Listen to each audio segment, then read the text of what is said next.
here today for Immigrant Advocacy Day. This is our first time bringing the community together in a very intentional way to make sure that our representatives get to hear from us directly.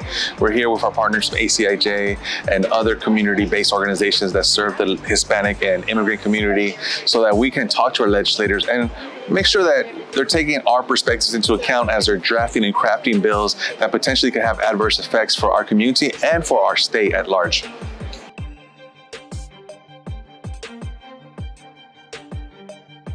Yeah, I think it's really important for folks to hear from us directly. And it's not just our community. We're here with a lot of allies, Black and white folks who care about immigrants as well, companies and industries that care about immigrants as well. If we think about agriculture, manufacturing, poultry, home building, construction, all these industries rely heavily on Hispanic and immigrant labor. And so any legislation that would potentially have detrimental effects on their ability to participate in the labor force when we already live in a state that has low labor force participation is only going to cause the cost of things to rise. If we're thinking about groceries, if we're thinking about home building, if we're thinking about just about anything that we're concerned about economically speaking, we need to make sure that we're being partners and being taken into account so that we can create positive, thoughtful, intentional legislation that includes all of us and so that we can lift up the state together.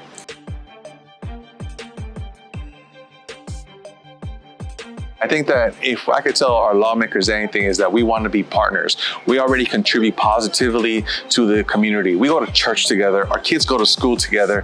We're here working, and that's what our community does. And I think that contrary to popular misconceptions, we pay taxes. We pay sales taxes, and we also pay state and federal taxes. And so when you are creating legislation upon the assumption that we don't, then I think that we're starting off on the wrong foot. And so I think that we can come together and understand what is the true economic impact of immigrants in our communities, and then create legislation to make sure that we're keeping our community safe, because we want that too, and also lifting up the state as a whole.